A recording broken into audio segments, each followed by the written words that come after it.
Today's training camp is in the books, and probably the biggest story wasn't actually from on the field, and it was involving Brandon Aiyuk. Now, we understand there's been a lot of stuff going on with the contract negotiations. We heard some rumors about a potential big-time trade happening this morning. So I think a lot of 49er fans are on a bit of high alert regarding the situation regarding Brandon Aiyuk. Well, while at practice today, shout out to Steph Sanchez sitting right next to me. She's like, oh, that's Brandon Aiyuk walking out onto the field. I'm like, that is Brandon Aiyuk. And as we watch Brandon Aiyuk continue to walk onto the field, he goes to the center and he starts walking towards John Lynch and Kyle Shanahan. And so you're like, okay, this is interesting development. You could tell where he was headed. And as he arrived, you get a nice big dap from John Lynch and a nice big dap and hug from Kyle Shanahan. Take a look at the video right here.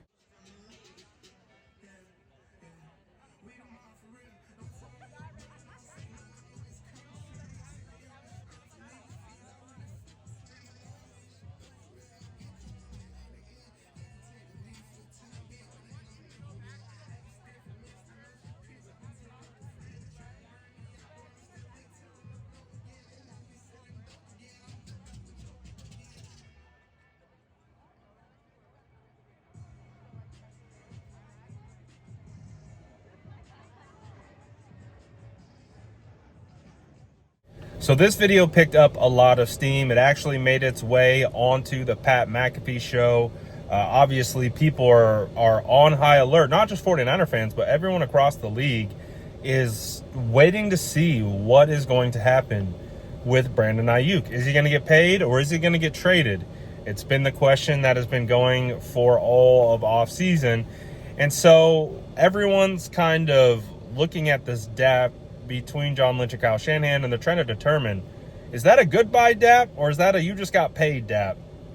And if I'm being fully honest and trying to be the best analyzer of body language that I can be, is that looks good. It looks like, especially on John Lynch, it turns over, looks like he's happy to see Brandon Aiyuk. You get the dap, and then, of course, Kyle Shanahan comes over, and you get a strong dap and a strong hug, and they both look happy to see Brandon Aiyuk. And so if there was a potential that Brandon Aiyuk was getting traded, you would assume there'd probably be some tension, maybe some bad blood. I don't know. But that didn't come across in that video. So I think I think that video portrayed that things are moving in the right direction. So at the end of the day, we don't know. And so all these little interactions, all these little things are going to be overanalyzed, and it's just par for the course. We understand it is what it is. It's how everything works in today's world. So we just got to wait and see. But there was practice today. So let's get to some of the practice notes of what was going down. So as we know, yesterday was 4 interceptions. I think the day prior was 3 interceptions from Brock Purdy. So wanted to see how Brock was going to bounce back today, and we got 0 interceptions. So that is really good news for the training camp stats crowd. I personally don't heavily weight training camp interceptions, especially when half of them are involving context where you either have a sack or coverage sack and or the ball just bounces the wrong way. It's practice. These guys are going to make plays. They're going to push the ball downfield. And even when things break down, they're still going to throw the football. So I've never been one to overreact to training camp interceptions, in fact, at all. So when you look at the progression of today, Brock Purdy throwing 0 sacks or throwing 0 interceptions, not 0 sacks though. I'll get to that in a second. But that's a good sign, right? Taking care of the football a little bit more, which again it's practice. So, but I would say Brock was really strong in red zone period today.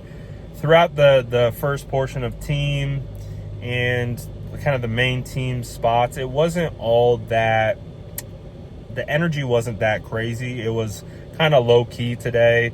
There wasn't a lot of big plays being attempted to make downfield. One of the better passes Brock had in the first portion of team was to Ronnie Bell. Ronnie Bell actually had a pretty good practice today. He had a touchdown too in red zone, but it was a laser right over the middle.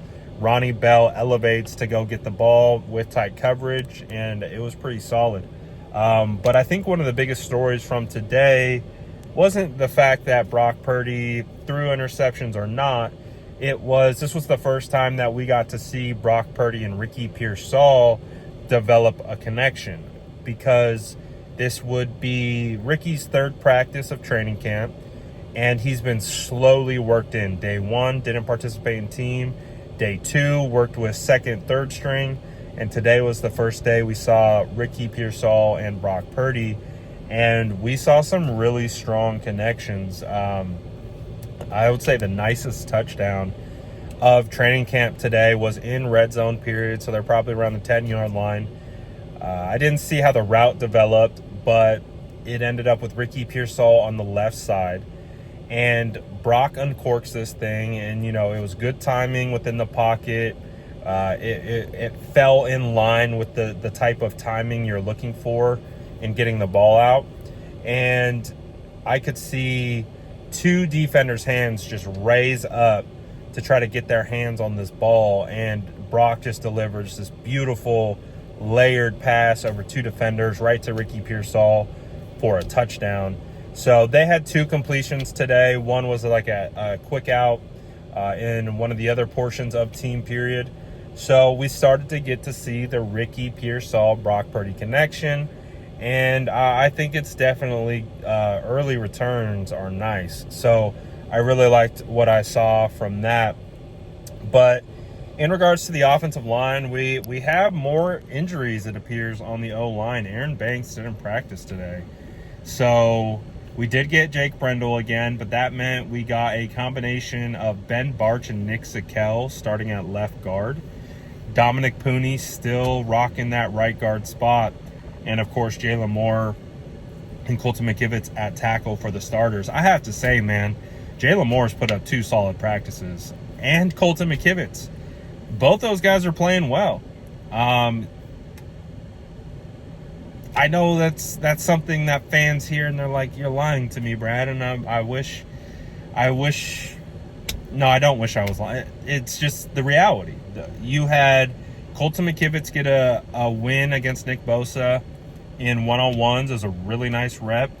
And you also saw Jalen Moore get some wins in one-on-ones and team period. So I think they're playing well, all things considered. Now, are they playing at an all-pro level? No, we're not going to go that far. But when we're talking about serviceable offensive line play, they're providing more than a service for Brock Purdy to get the ball out. Now, it's not perfect, right?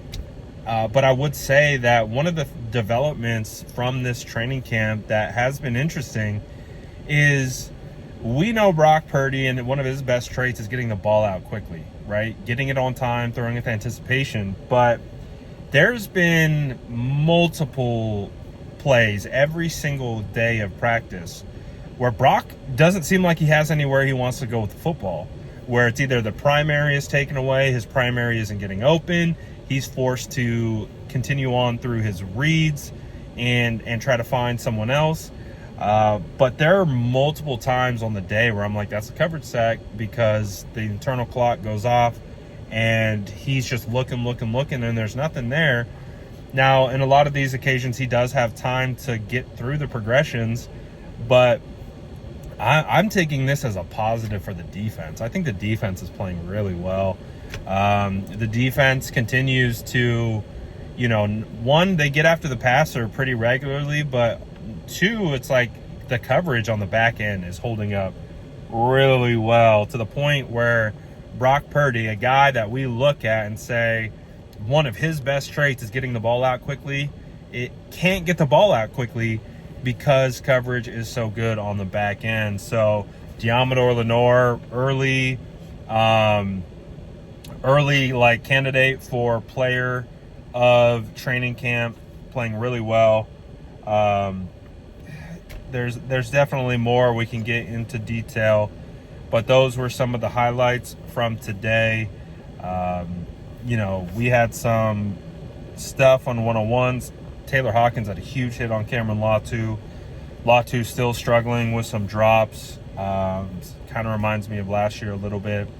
So hopefully that gets figured out for him. But all in all, today was much more like low-key practice, a little bit more even keel, and, less explosive fireworks on both sides of the ball. But you also had a Brock Purdy touchdown to George Kittle as well in team period. So Brock was super efficient in red zone period. And, yeah, it was pretty good. So I liked what I saw from today. Again, kind of stole the show early on was Brandon Aiyuk and the DAP scene around the world. But let me know what you guys think about this, and let me know in the comments below. And as always, make sure to like and subscribe for more updates.